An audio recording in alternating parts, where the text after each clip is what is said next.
And for our next speaker, we'll have Sam Abbas.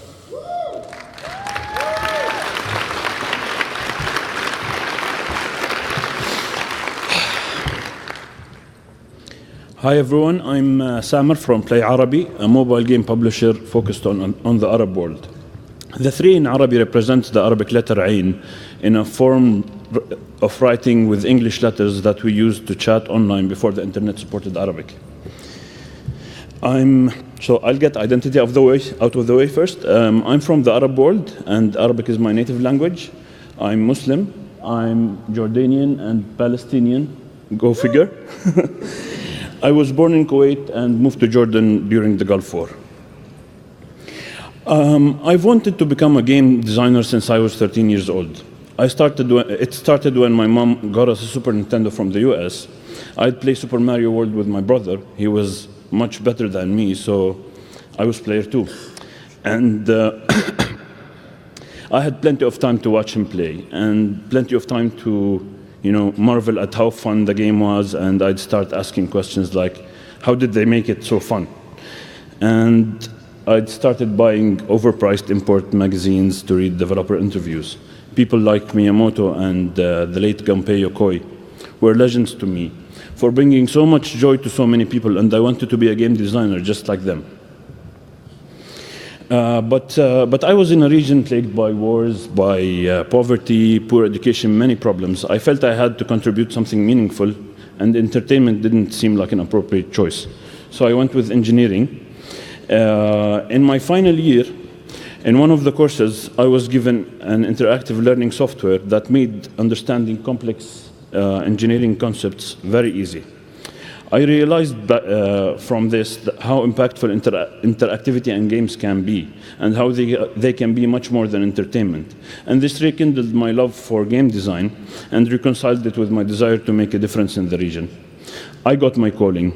I knew I wanted to be a game designer, and I wanted to make meaningful, impactful games. So I set to work. I just have to make a game, right? Then I'll be a game designer. First, I tried to learn coding. Bought many books, tried many times, failed miserably. Maybe it was because I was impatient or thick-headed sometimes. Maybe it was because I didn't have my Cuphead or Stardew Valley, the game I had to absolutely do no matter what. The next step was to find collaborators. And this also failed miserably. In our region, and this was, of course, in a time when, before democratization of game development happened with the mobile and Unity, things like that, everyone saw games as a far-fetched thing. We can't do Final Fantasy, we can't do Metal Gear. And we saw games as something that we can't make money out of in the region. And besides, nobody wants to work with the idea guy, right? So I failed to make a game. And it wasn't, I didn't see it as a good failure because I didn't learn anything from it. I graduated and it was time to find work. One day, the Ministry of ICT in my country called me and asked me about regional game stats. The king had visited Electronic Arts and encouraged them to set up in the region and in Jordan, but they needed data to make decisions. I didn't have any data, but I figured maybe that's the problem. If there is data, maybe it can drive investment, and this could be my entry point into the industry. I got a job in research and waited until I was senior enough and my plate was clear, and then I suggested games research to my boss and wrote my first report. The timing was perfect for me because free-to-play was opening up emerging markets, including the Arab world.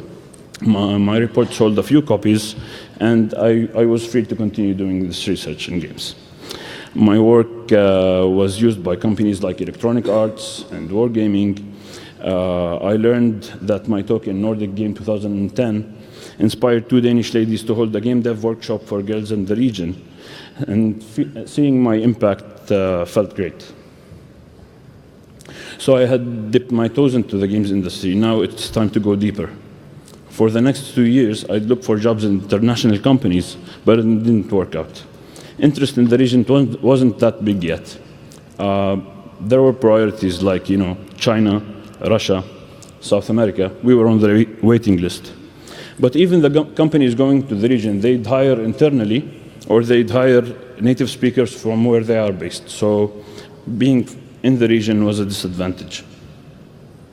After losing hope of finding work in games, I started my own game project. Sorry for the bad GIF. Educational games for the Arabic language. And then shortly afterward, I had enough of research and quit my job. My wife was pregnant with our first child, but she was understanding and supportive. Thank you. I managed to get a prototype for a typing game done. But the dev got busy, so I searched for other devs, but couldn't find any. I had to stop the project. And then I met this guy, Abdullah Hamid. He's sitting right there. And he was creating a web portal for Arabic games and looking for hires.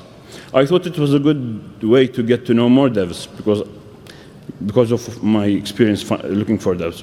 And it's exactly what we needed, I thought, a community and a support system. I was on board, and my first task was to organize a game jam. It started as a suggestion from the tiny budding community on Twitter back then. It was called Game Zanga, and it was different from the usual game jams in a few key ways. When we started, the game dev community was nascent, and so we wanted to shake it up with hefty cash prizes.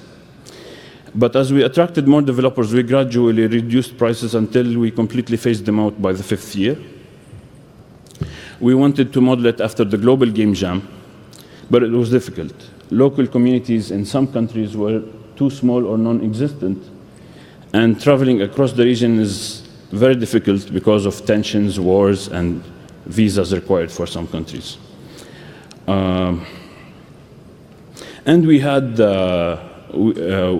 in the region 3 different weekends, depending on which country you were. So we had to make it 4 days.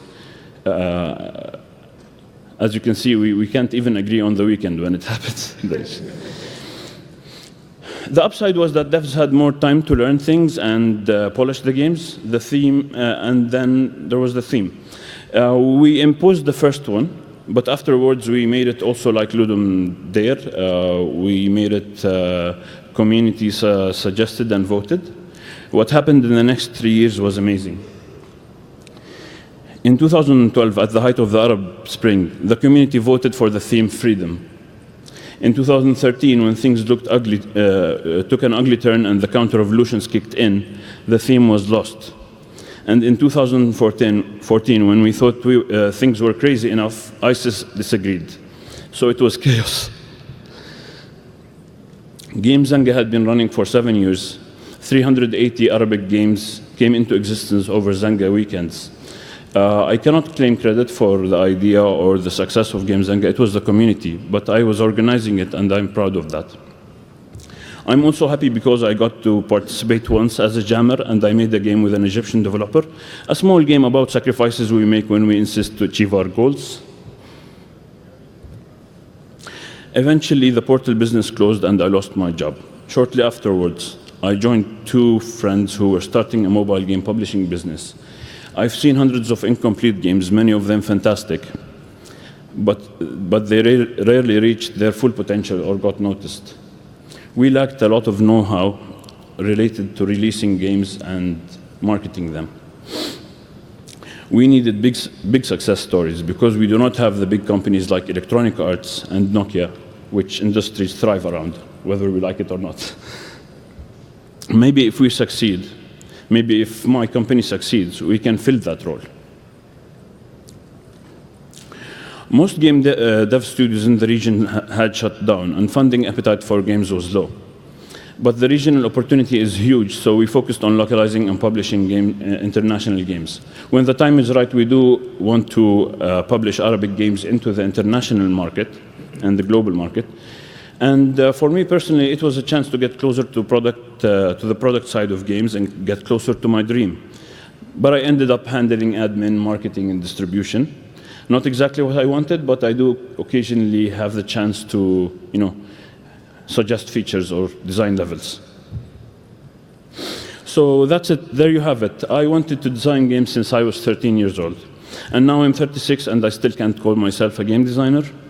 I still want to design meaningful, impactful games, and I will not rest until this happens. I do feel I'm getting closer, but it's been a long and winding road. I often feel better thinking about it as I grow older and my responsibilities increase. But the cost of succeeding would have been huge. Knowing the impact of my work, I had the choice to go back, and if I had the choice to go back in time and make games, I wouldn't choose to.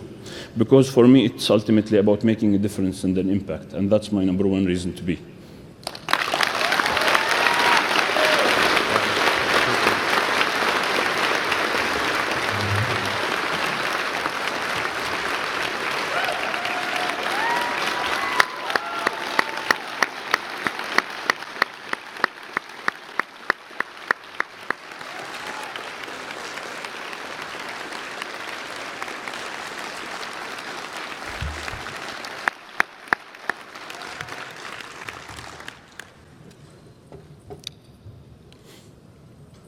If anybody